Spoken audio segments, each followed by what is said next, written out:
Hello दोस्तों, यहाँ पे हम लोग बात करेंगे नीट 2025 की। देखिए 2025 में नीट का एग्ज़ाम जो है, देखो हर बार फिक्स होता है, ठीक है, कि मई आपका फर्स्ट वीक में होगा, ठीक है, मई फर्स्ट फॉर्म आपका होना है, ठीक है।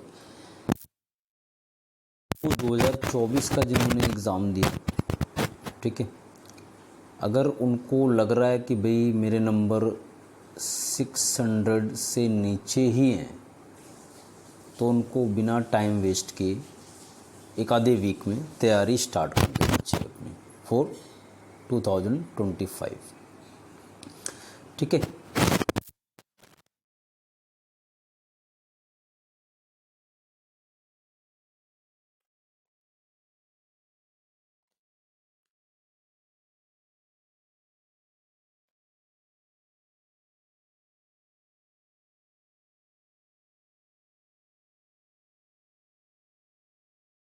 हर तरीके से तो कहीं ना कहीं तब जाके, और ऑलमोस्ट मैं बता दूं कि सिलेबस ख़त्म होने के बाद उसको दो से तीन बार रिवाइज करना है, उस पर असाइनमेंट करने हैं, उस पर वर्क करना है, प्रैक्टिस करनी है, मॉक टेस्ट देने हैं, बहुत सारी चीज़ें। तो आप अगर लगता है कि इस बार आपका 2024 में ना के बराबर ही चांस है, जैसे लगभग पता लग जाता है, आपने कंटेंट वगैरह पता कर लिया होगा, ठीक है, आपका कितना मार्क्स बन रहा है, आप आइडिया लगा लेते हैं और उससे आपको आइडिया हो जाता है कि मेरे नंबर इतने बन रहे हैं। तो उन्हें जो है एक आधे वीक में अपना शेड्यूल बना के, ठीक है, तैयारी को स्टार्ट करना चाहिए, ठीक है, और अपना माइंड सेट तैयार करना चाहिए कि भाई हाँ, मैं बेस्ट तरीके से किस तरह रिप्रेजेंट हूँ, जहाँ पे मेरे ऊपर मैक्सिमम फोकस हो, ऐसी जगह में प्रिपेयर करूँ जहाँ पे मैं मेरे लिए वर्क होता हो। सिंपली बात ये है, मेरे सिलेक्शन के लिए बात की जा रही हो, ठीक है, और नॉर्मली प्रेजेंट ना रहूँ, ठीक है। तो कहीं भी है, अगर मुझ पे ध्यान दिया जा रहा है, मेरे लिए काम किया जा रहा है, मेरा वर्क हो रहा है, सब कुछ, तो वहाँ मुझे प्रिपेयर करना चाहिए, ठीक है। अब कईयों के माइंड में ये रहता है कि भाई बहुत सारा जो है टाइम है, अभी तो बहुत सारा टाइम बचा हुआ है। तो मैं बता दूं, जस्ट अगर मैं इस मई को हटा दूं, जो कि मई आज 19 है, तो मई के 10 दिन, इसके अलावा अगर मैं बात करूं बेटे, तो आपका सिर्फ 11 मंथ रह गए हैं। अगर मई के 10 दिन हटा दें, बेसिकली प्रेजेंट है तैयारी के लिए, तो टाइम बहुत नहीं बचा है। प्रिपरेशन को जितनी जल्दी शेड्यूल कर लेंगे उतना अच्छा रहेगा, ठीक है। और इसके अंदर जो है आपको बिल्कुल भी टाइम वेस्ट नहीं करना है। एक आधे वीक में प्रिपरेशन स्टार्ट हो जानी चाहिए, प्रॉपर स्टार्टिंग, ओके। उसके बाद जो है फिर देखो, स्कोर आपको इसके ऊपर ही लाना है 2025 के लिए। क्यों सर? इस बार भी आपके लगभग अगर मैं बात करूं तो 26 लाख के आसपास एस्पिरेंट ने इसको फिल किया, ठीक है। 26 लाख एस्पिरेंट ने फिल किया है। इस बार थोड़ा पेपर इजी था, तो कट ऑफ 640 के भी ऊपर जा सकती है, ठीक है। उसके अलावा तो अगर हम इतना स्कोर टारगेट लगा के चलेंगे इसके ऊपर, तो हम कहीं सेफ जोन में हैं। बाकी मैं कहूँगा, अगर आप एक साल तैयारी करते हैं तो आपका स्कोर मिनिमम 650 प्लस होना चाहिए। 650 प्लस आपका स्कोर मिनिमम जाना चाहिए। तो कितना? आपका 650 प्लस स्कोर होना चाहिए अगर आप एक साल दे रहे हैं। तो उसके लिए बहुत ज़रूरी है कि आपकी जो गाइडेंस है वो बहुत अच्छी रहे, और आप पे कितना ध्यान दिया जा रहा है इस बात का ध्यान रखा जाए। आप बस भीड़ में चले जा रहे हैं, आप बस करे जा रहे हैं, सब कुछ हुए जा रहा है, बट एट द एंड आपको मिल रहा है कि आपके नंबर सर 500 भी नहीं बन रहे। मोस्ट ऑफ द पर्सनस के साथ यही होता है, जो प्रिपरेशन कर रहे होते हैं वो अपना खूब इधर उधर घूम रहे हैं, अपना देख रहे हैं। आजकल एक ऑनलाइन का बड़ा ट्रेंड चला हुआ है। मैं आपको बता दूं कि नीट जैसे की प्रिपरेशन ऑनलाइन में अगर आप उठा के देख लेंगे, एकदम लो सिलेक्शन रेट है। नीट में सिलेक्शन उन्हीं का ज़्यादातर होता है विच आर गोइंग ऑफलाइन।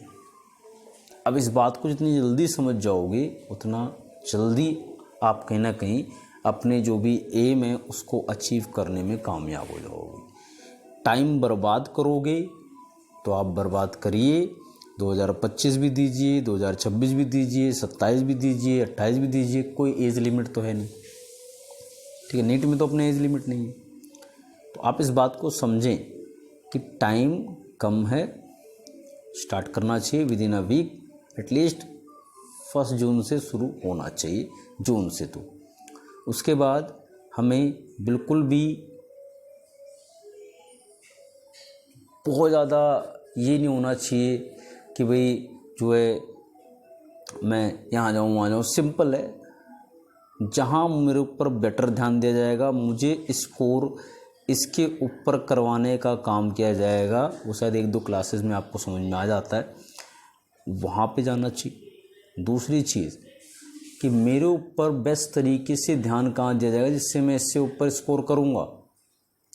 ऐसा तो नहीं मैं जा रहा हूँ, चल रहा हूँ और फिर दुनिया में खो गया हूँ, उसके बाद चलता जा रहा हूँ, लेकिन मेरा एक्चुअली मुझे समझ में आ रहा है 2 महीने बाद कि सिलेक्शन तो यहाँ पे होना नहीं है, नंबर तो आ ही नहीं रही। तो बहुत हाई फाई जगह जाके भी अगर तुम 400 नंबर ला रहे हो, ज़्यादातर मोस्टली सबके साथ ही हो रहा है, तो फ़ायदा नहीं है ना उसका, ठीक है। बहुत फ़ायदा नहीं है उसका। आप पे वर्क हो रहा है, हाँ आपने पढ़ा नहीं, आपके 400 आ रहे हैं, वो मैं नहीं कहूँगा। आपने पढ़ा ही नहीं, आपने उस चीज़ को उतना ध्यान नहीं दिया, आपने उतना जितना कहा गया उतना फॉलो नहीं किया, तो वो अलग बात है, वो तो कहीं की भी हो सकता है। बाकी सिलेक्शन के लिए आपको ध्यान देना है कि भाई अप टू द मार्क आपकी पढ़ाई चले, आपके पेपर हों, आपका कंटेंट डिस्कस हो, डाउट डिस्कस हो, आप पे बहुत यू कैन से कि बड़ा ऑनेस्टली आप पे वर्क हो रहा है, तो मैं वहाँ जाऊँगा और वहाँ मेरा सिलेक्शन 100% होगा। और बहुत मुश्किल नहीं है, 620 प्लस 650 प्लस नॉर्मली स्कोर आप कर सकते हैं अगर आप पूरे साल ध्यान दें और अच्छी गाइडेंस में रहेंगे। तो अगर आप टाइम पास कर रहे हैं तो अलग बात है, फिर नंबर तो वैसे भी नहीं आते हैं। क्योंकि मुझे लगता है कि अगर बहुत हाई फाई को अगर मैं उठा लूँ, जो बहुत अपने आप में हाई फाई बनते हैं, क्या रिजल्ट है? 10,000 बच्चे मान लो सपोज वहाँ पढ़ रहे हैं, सिलेक्शन 100 का भी नहीं है, फ़ायदा? उससे ज़्यादा वही इंस्टीट्यूट हैं जो 20 बच्चे पढ़ा रहे हैं और सिलेक्शन जो उसमें से 4 का है, वो बढ़िया है। तो प्लीज़ इस बात को ध्यान रखें कि हमें स्कोर करना है। मुझे मतलब नहीं है मैं कहाँ जा रहा हूँ, मेरा काम है कि मुझे सर एक स्कोर करना है जिससे मेरा नीट का एग्ज़ाम क्लियर हो जाए। इससे मुझे मतलब नहीं है कि मैं कहाँ जा रहा हूँ, कैसे जा रहा हूँ, बस मुझे दिख रहा है कि मुझे प्रॉपर वैल्यू दी जा रही है, मेरे ऊपर ध्यान दिया जा रहा है, मेरा सिलेक्शन के लिए काम किया जा रहा है, मुझे रेगुलर असाइनमेंट मिल रहे हैं, वो डिस्कस हो रहे हैं, रिज़ल्ट आ रहे हैं, टेस्ट हो रहे हैं, और मेरे ऊपर प्रॉपर ध्यान दिया जा रहा है, मेरी गलतियों को बताया जा रहा है, मेरी मिस्टेक्स को समझाया जा रहा है, बहुत सारी चीज़ें। तब कहीं हम नीट के काबिल होते हैं सिलेक्ट हो पाने के। ओके, तो please take your decision as early as you can. Okay, thank you.